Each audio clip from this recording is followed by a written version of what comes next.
Assalamualaikum and hi. So this is the report for experiment 4, which is center of pressure. These are the group member, which is Lim Zi Hui, Norainun, Basyirah, Nurul, Afifah, and also Afiq, Danial. This is our table of content.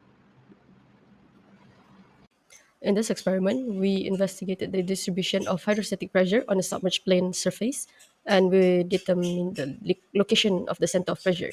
So by using a simple setup with a flat surface submerged in a fluid, we can observe how pressure varies with depth and calculate the center of pressure using theoretical equation and experimental data. So the objective of this experiment is to determine the center of pressure and hydrostatic force due to water acting on a partially and fully submerged vertical surface. So for the theory and working principle, we know that hydrostatic force is the resultant force acting on the submerged surface due to the pressure loading of the fluid into which the surface is submerged. And center of pressure is the point at which the hydrostatic force acts. So in this experiment, we are going to determine our hydrostatic force and center of pressure.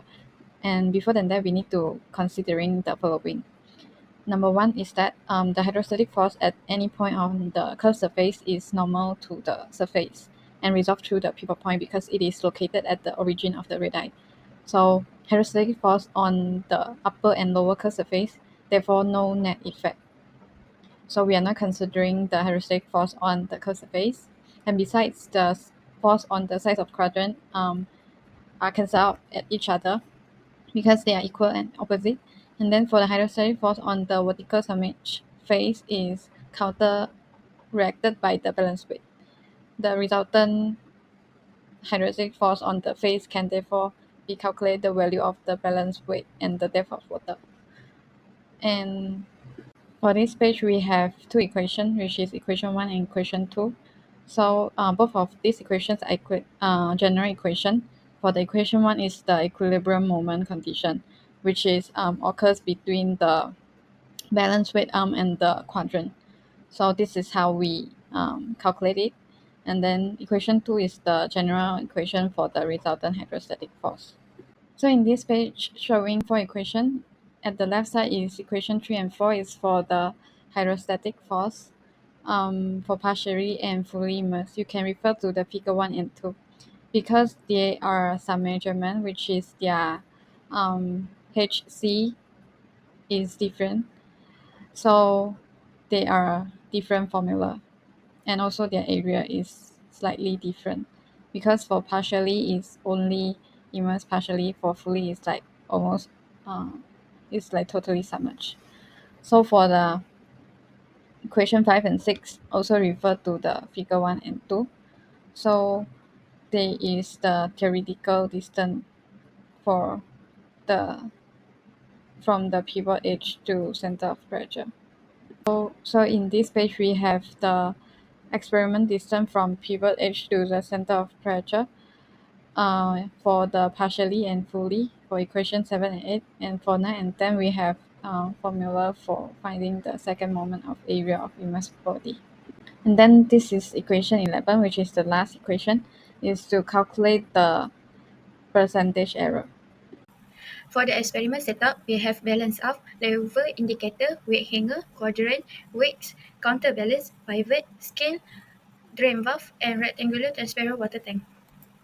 The methodology of the experiment, the first one we start with the apparatus was set up as shown in the figure 3. Step 2, the height of the quadrant and face, the width of the submerged, the length of the balance arm, and the distance from the base of quadrant to the pivot were measured. Step 3, the quadrant was wiped to ensure it was dry, preventing any error in the experiment. Step 4, the weight hanger was placed on the end of the balance arm. And the step 5, the balance arm was adjusted with the counterbalance until the red line on the balance arm is aligned with the level indicator as shown in the figure 4. Step 5, ensure that the balance arm was in stable condition before weight were added. Next, starting with the partially submerged, 50 grams of weight were added to the weight hanger. Step 8, water was added slowly into the rectangular transparent tank, avoiding contact with the quadrant to prevent any disturbance to set up. This step continued until the base of the balance arm was aligned with the central marking on the level indicator as shown in figure 4. Step 9, the drain valve was opened if the balance arm was above the level indicator to reduce the water level.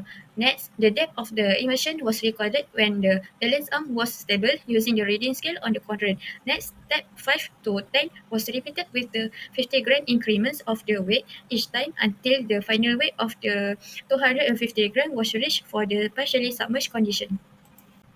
For the second last type of methodology, for full submission, 250 gram weight was placed on the weight hanger as the initial weight. Step 5 to 11 were repeated for each 50-gram increment of weight until the final weight of 500 grams was reached. Last one, as the weight is applied, the water depth, immersion, and the position of the balance arm were recorded in the result table. This figure is the recording of our data during experiment. So at the upper part of the figure, we have some of the data of fixed variables such as height, weight, and distance, density, and gravity constant.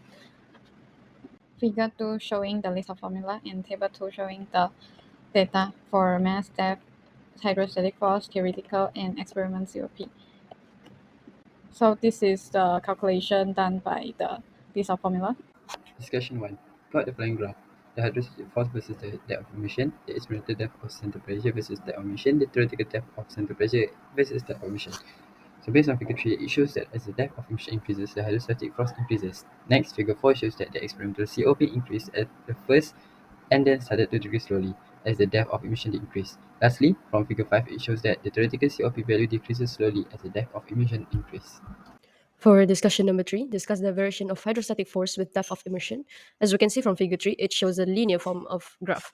So based on graph plotted in figure 3, we can see that when hydrostatic force increase, the depth of immersion will also increase. Even when we look at the formula of hydrostatic force, which is F equal to rho GHCA, we can see that the relationship is linear. Therefore, when either one or hydrostatic force or depth of immersion increase, one of them will also increase. Next, we discuss about the relationship between the depth of the center pressure and the depth of the immersion. The relationship between the depth of the center of pressure and the depth of the immersion can be explained by considering how fluid pressure increases with depth. As the surface is submerged in a fluid, the pressure acting on it become greater with depth, creating a non-uniform distribution. Due to this pressure variation, the center of the pressure, which is the point where the total hydrostatic force at, is located below the centroid of the submerged area. In the experiment, as the depth of the immersion increases, the difference between the centroid depth and the center of pressure decreases.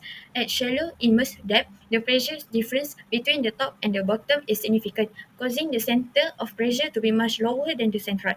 However, as the depth of immersion increases, the overall pressure distribution become more uniform, reducing the effect of the pressure difference across the surface. This causes the center of pressure to move closer to the centroid. So discussion 5 to compare and explain the discrepancy between experimental and theoretical center of pressure. So you can see that in table 3, there is the calculated percentage error between the theoretical and experimental center of pressure for partially submerged quadrant. So the value of percentage error overall is quite low. So this indicates that the theory is proven, and the highest percentage error is 6.33 at the mass of added weight is 0.15 kg, whereas the lowest percentage error is 1.76% at 0.05 kg.